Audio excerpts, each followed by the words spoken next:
Start by telling me what made you want to represent Tom Flanagan. Well, I'd like to help people that are being accused of crimes by their government. That's what I do for a living.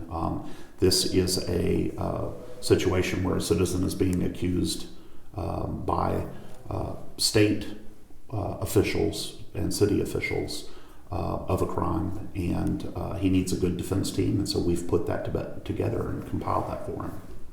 Okay, and then immediately jumping into my questions. So the probable cause affidavit for the search warrant of Tom Flanagan's offices, signed by a judge, contains statements from a Beaumont police officer alleging that based on the totality of the circumstances surrounding the fire and facts gathered during the investigation, he finds it reasonable to believe Thomas Flanagan, a local businessman who's in financial straits, conspired with an unknown suspect or suspects to set fire to the Gilbert building for financial benefit. So what would your response be to that allegation? So several responses. First and foremost, any person who is a businessman that has any intelligence at all knows that you don't burn down something you're trying to protect, certainly while you don't have it insured.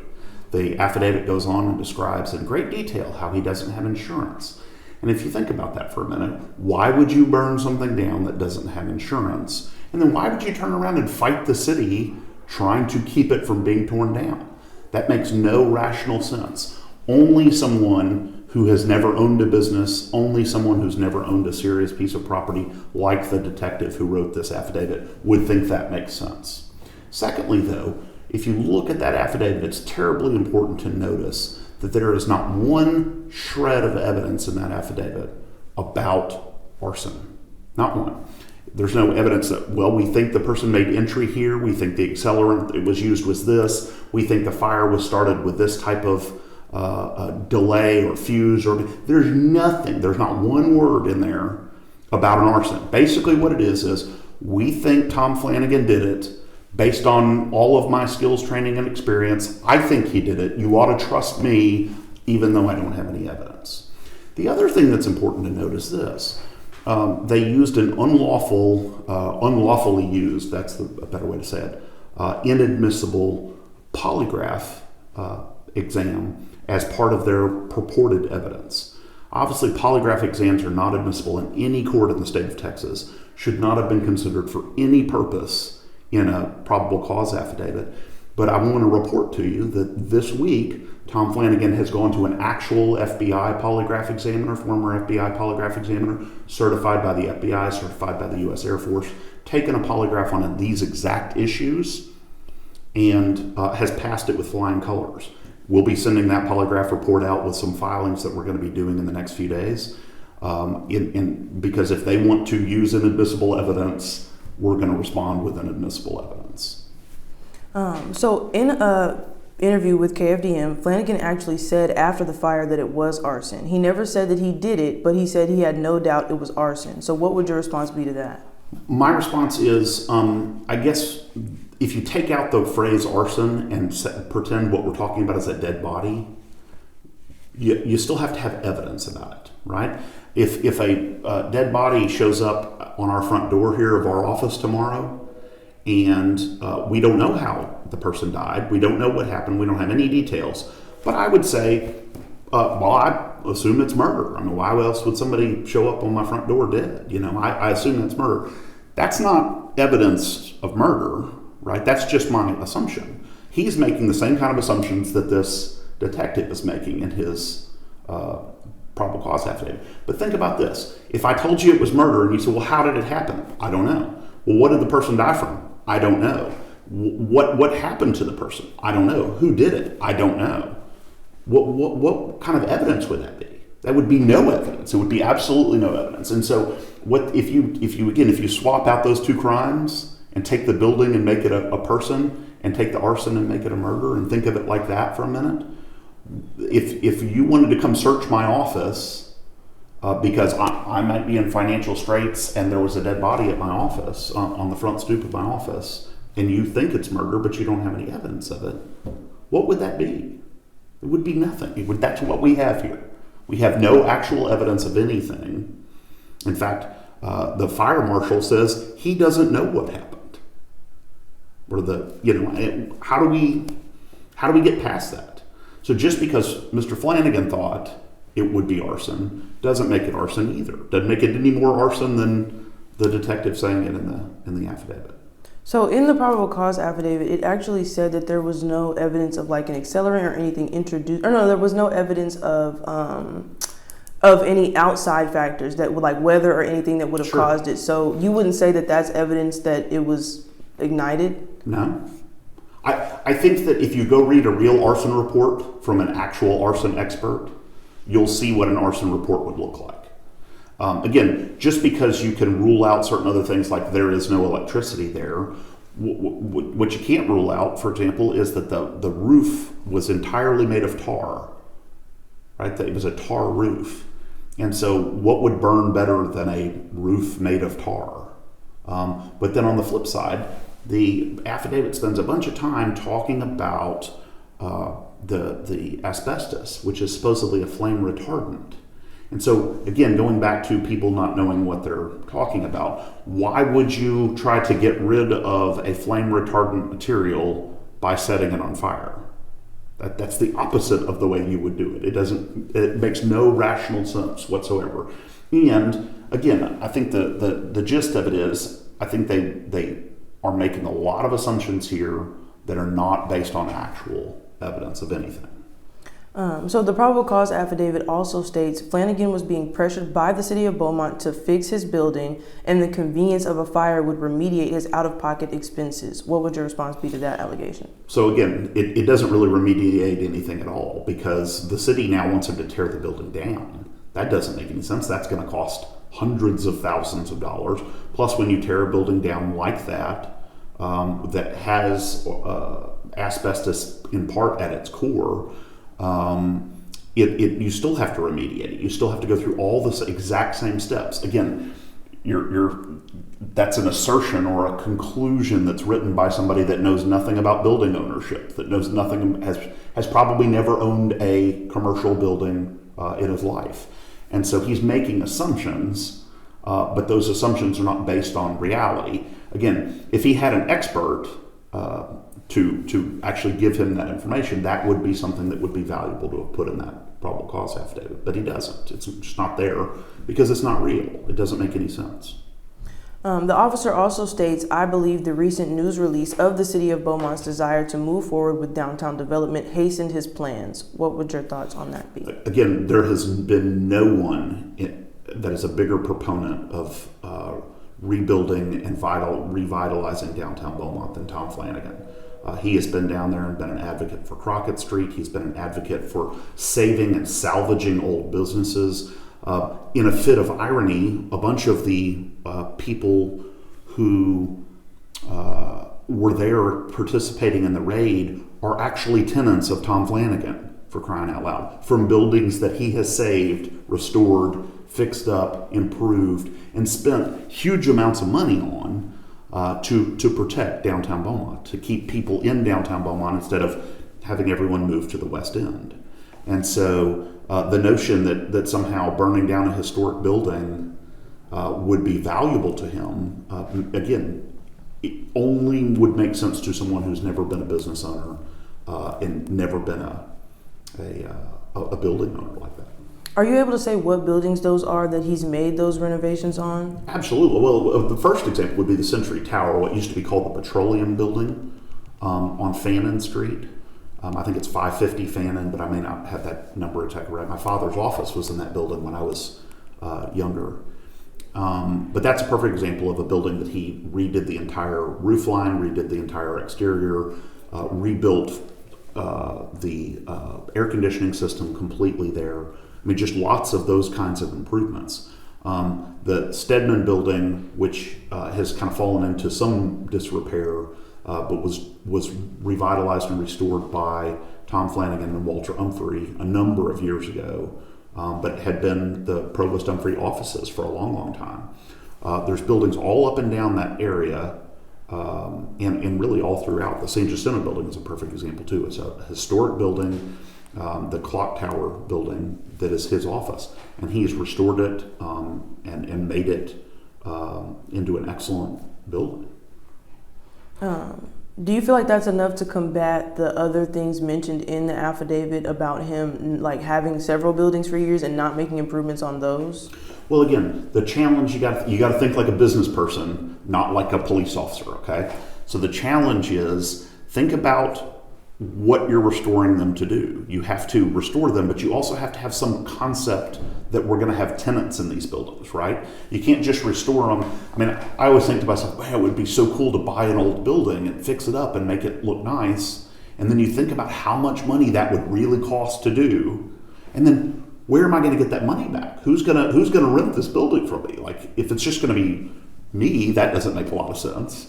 Right, and so you got to think like a business person. He's got the Tonnahill building, he's got the Gilbert building, he's got the San Jacinto building, he's got the Century Tower. There's only so many businesses and residents in downtown, and so the trick is you have to build those things up and build up downtown, and that's what he's been a proponent of doing with the city, so that you can attract people to be tenants in those buildings as you're restoring them. That's the only way it makes financial sense. But again, that completely contradicts the notion of the officers in this case, who seem to think that that he's just hanging on to buildings for no particular reason and going to tear them down or burn them. It doesn't make any sense. Turn them into parking lots. Parking lots for who?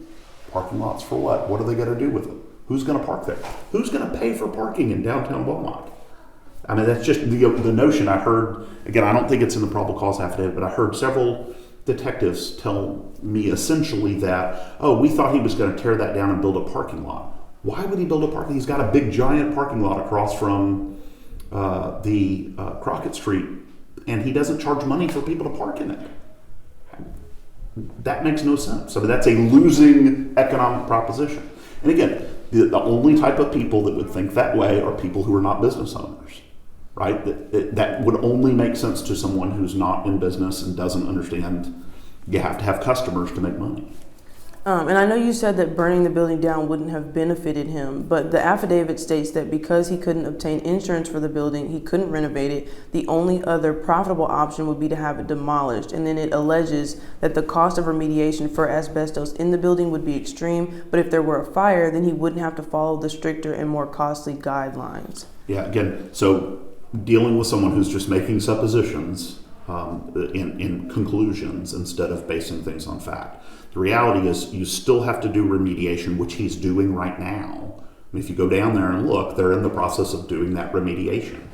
The second thing, though, is, again, he's the only one that's been standing around fighting for keeping this building. He wants to keep the building.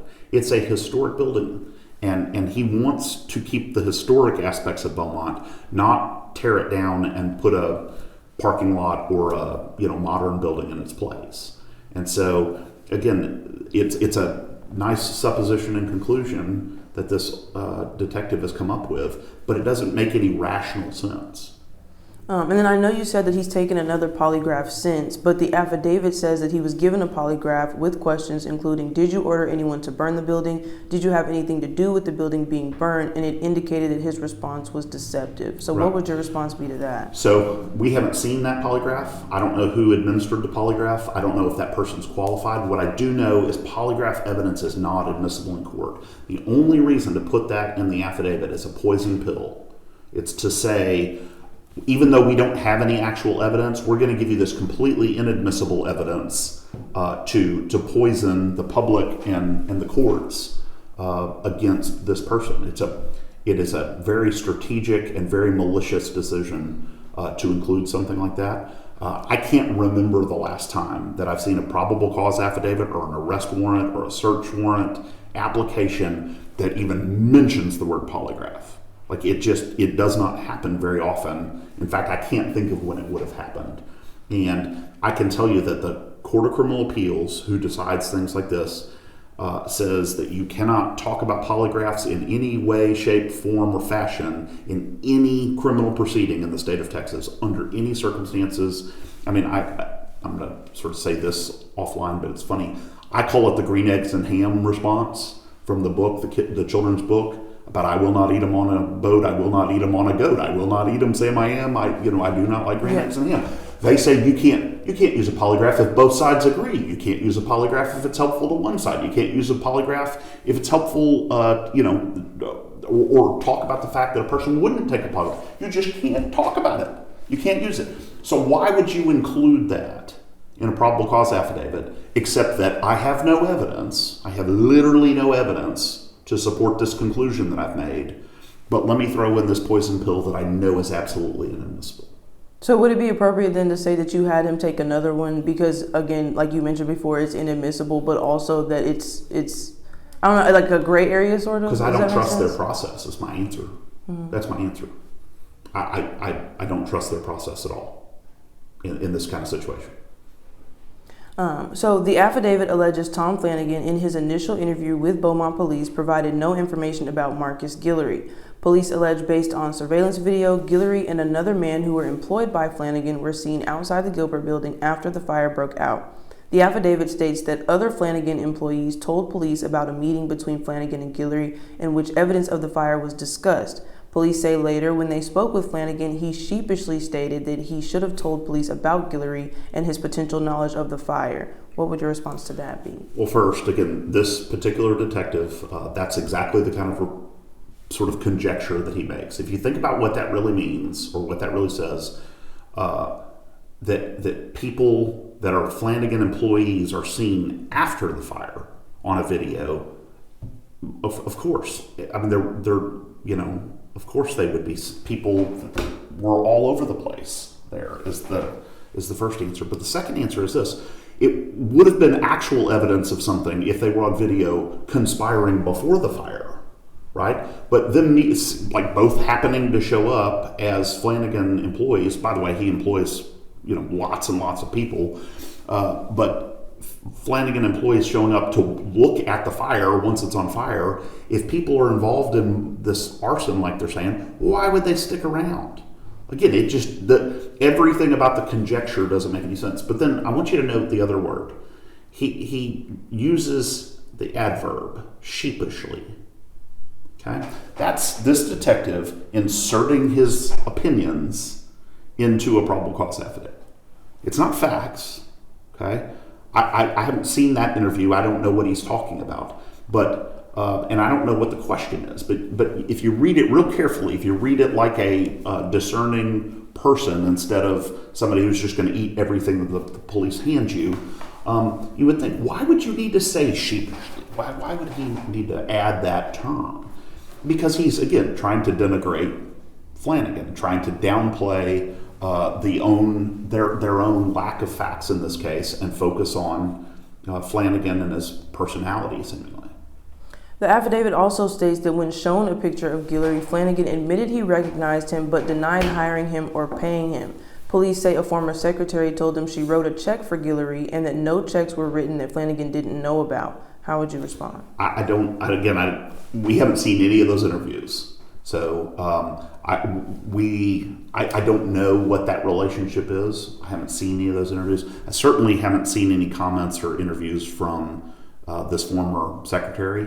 What I can tell you is that one estranged employee was actually turned in by Flanagan to law enforcement for some internal financial issues there. So that person may not be a trustworthy source if that's who their source is.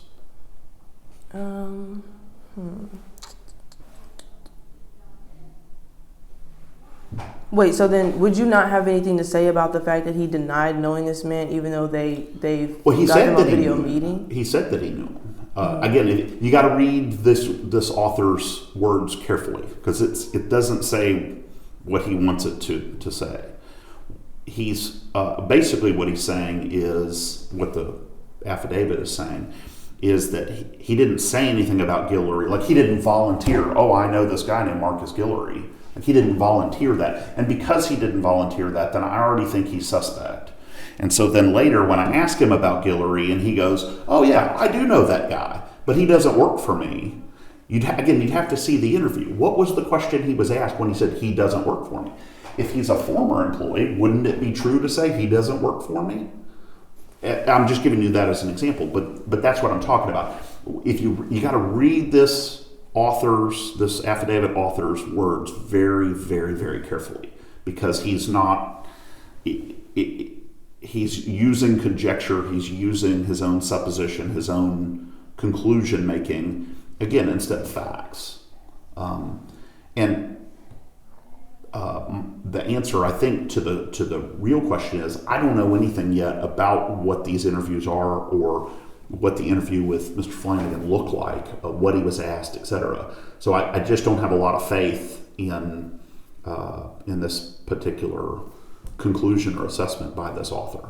Okay, and so I said that he denied knowing him, but again, I need to correct myself. He denied hiring him or paying him. Correct. And this secretary says that she wrote him a check and that Flanagan knows all the checks that are being written. Right. But you would say this secretary isn't to be trusted because of the financial issues in the past? Again, I don't know which secretary he's talking about. Okay, so my answer was there is a secretary who has that financial issue. So that's answer one. But go back and read that sentence again. Let me see. He denied. Where do you start with he denied? He denied hiring him or paying him. He recognized him, but denied hiring him or paying him. Right, pause. So think about that for a second. He's telling you denied hiring him or paying him. Okay? That's what he's saying Flanagan said. Hiring him or paying him to do what? Right? He didn't complete the sentence. What was the question he was asked? What was the actual answer he gave? So think about it again. The way that if the question was asked, did you hire and pay this guy to burn down the building? Flanagan probably said no to that. If that's the question, then that would be the correct answer. If the question was, have you ever hired this person or paid him anything ever? If that's what the answer was, then that would be something different. Those are two different questions and two different answers, and they mean two different things. But the way he conflates those two things in the affidavit is what's problematic. Because we don't know. We don't know what he was asked. We don't know what he said. We don't know what his response was. So I guess what I'm getting at is, without having that information and being able to show you, well, look, here's the interview. Here's what he was really asked. It's hard to respond to that kind of question. And then again, following that up with, I once wrote a check to somebody, doesn't mean he hired him, and I have no idea what it means he paid him. And then what did he pay him? Was the check for $50 or was it for $5,000? Again, there's no actual information or evidence here. It's just conjecture. And law enforcement knows perfectly well, by the way, how to go get access to people's checking accounts and see every check that they wrote without doing a 75-person raid at your office. There's a perfectly logical and rational way to do that, and generally a way that people won't know that it was done to them. So they could go confirm that if they wanted to. But instead of confirming stuff and having evidence, he's just doing conjecture. That's what it is. Speculation and conjecture. So would it be appropriate to say you need to know the full context of Flanagan's interactions and interviews with police so far in order to fully... Absolutely. Okay. I think, but again, the trick, and this is a Texas law, it's a good law generally, but the trick is... under the Michael Morton Act, the government is obligated to give us everything that they have after someone has been charged with a crime and formally indicted, okay? But before they've been formally indicted, the police can come out and say whatever they want, and we don't have any way to fact check them. We don't have any way to check and see if what they're telling us is actually what happened. And so it happens routinely that, and again, it's not because people are necessarily being dishonest or that law enforcement is being dishonest, it's hard to compile a lot of pieces of information into a relatively short document. But it happens routinely that somebody says, well, the person said this, and then you go watch the video and you're like, that's not what they said at all. That's not what happened. And so this, we just don't know what was said. We don't know what the question was asked. We don't know what the answers were. And we're not going to know unless and until he's actually indicted for this offense. Okay, and then the affidavit states there were 2 other fires that night or overnight, one of which, a building on MLK, is owned by Flanagan. Another building is the historic Gilbert Hinchy House with a background that includes family ties to the Gilbert building founders. Police say it's a statistical anomaly to have 3 arson cases in one night. Police allege it was an effort to pull resources away from the Gilbert building so the building would be destroyed. What would your response be to that? So the Gilbert Hinchy home, first and foremost, is not it is not at all related to the Gilbert building. That just happens to have that same name. Caroline Gilbert Hinchy. She was a distant relative of the Gilbert family that owned the building. But the reason that house is it's actually being restored right now, and there's people out there actively working on restoring it. And it's also half a block, maybe 2 blocks from a fire station. And if you go and look, and I don't know if you've gone and seen whatever fire they're talking about, it certainly didn't burn that building down or anything of that nature. It's relatively minor. And then the building on MLK, I'm not sure that he does own that building. I haven't seen any evidence that he owns that building on MLK, that Flanagan does. So, but again, so far they've said is the odds of it 3 buildings being arson all on the same night are strange. Statistical anomaly. Statistical anomaly. But I've yet to see any evidence or hear any evidence from them that any of those fires were actually arson. Right? Again, they skip over the part where we have evidence and they go with conjecture. The other thing that's important to note, though, about that is that if you wanted to frame, and I'm not saying this is what happened, but if you wanted to frame Tom Flanagan and blame him for this, why you would it makes perfect sense to do 3 buildings or at least 2 buildings that have some kind of connection to each other, right? There's 50 houses in that neighborhood right there between MLK and the courthouse that you could easily start a fire in. Why would you start one on a building that has Gilbert Hinchy Home out in front and a big sign? Like, wouldn't that be sort of pointing the fingers at yourself? And so, again, that to them, their conclusion is, oh, that makes perfect sense. But it actually works the other way. If you think about it for a minute, what you would almost be pointing the finger at yourself to have 3 fires at buildings if they were actually arson, at buildings that you have some kind of connection with, or the buildings have a connection with each other. It makes absolutely no sense. Why not go burn one of the other houses there that's abandoned and not being used by anybody? It would have the same impact, right? It would draw fire department resources away from the downtown fire.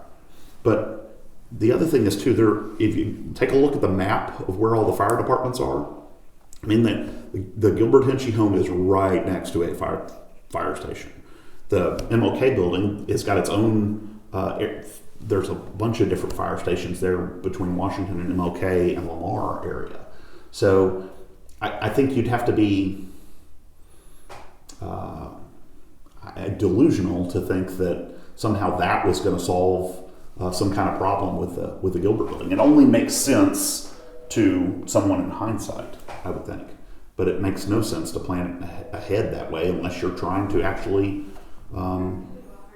point the finger at Flanagan.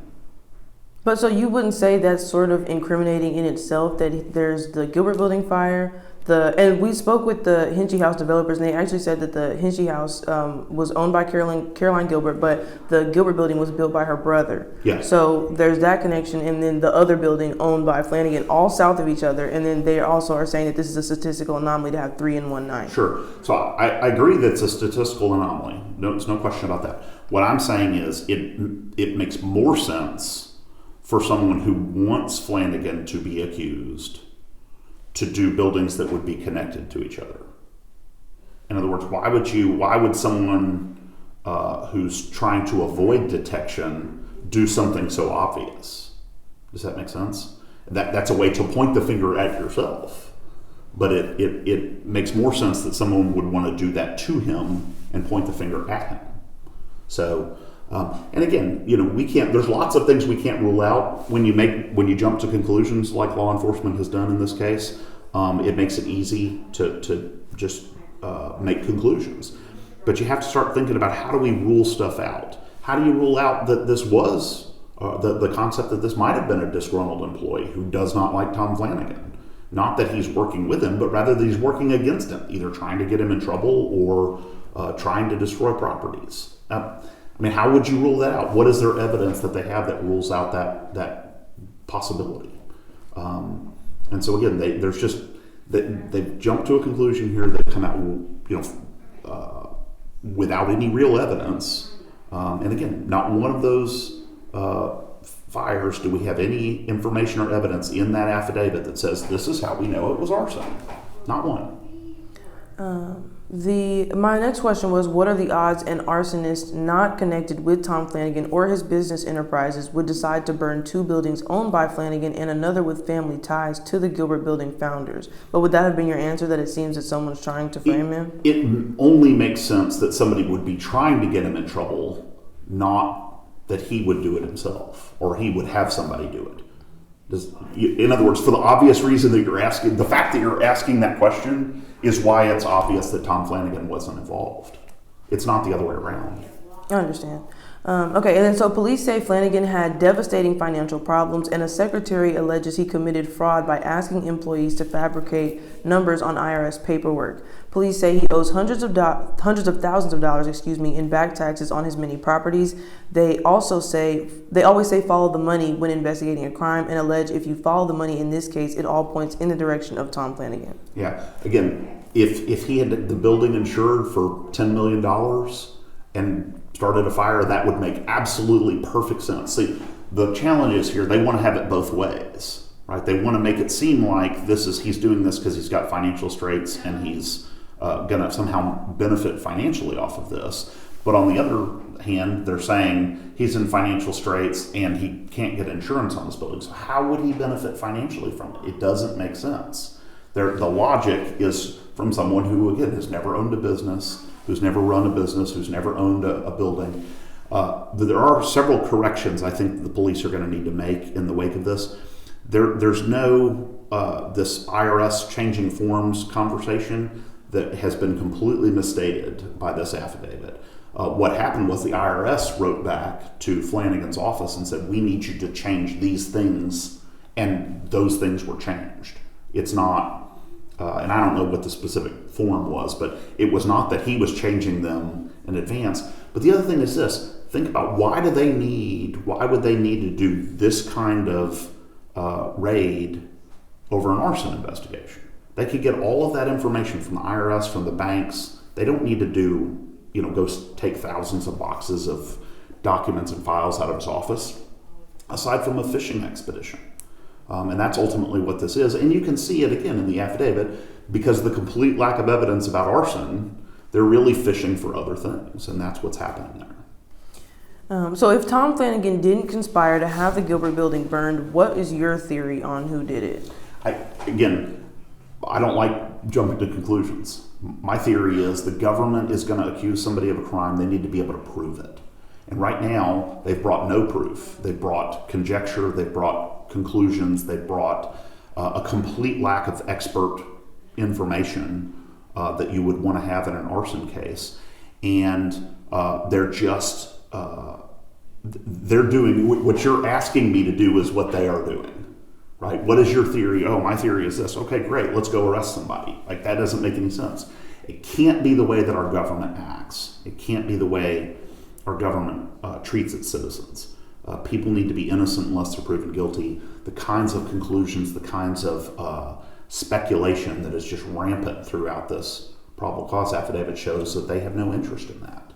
And so I'm not going to speculate. I'm not going to engage in the same kind of speculation that they have engaged in here.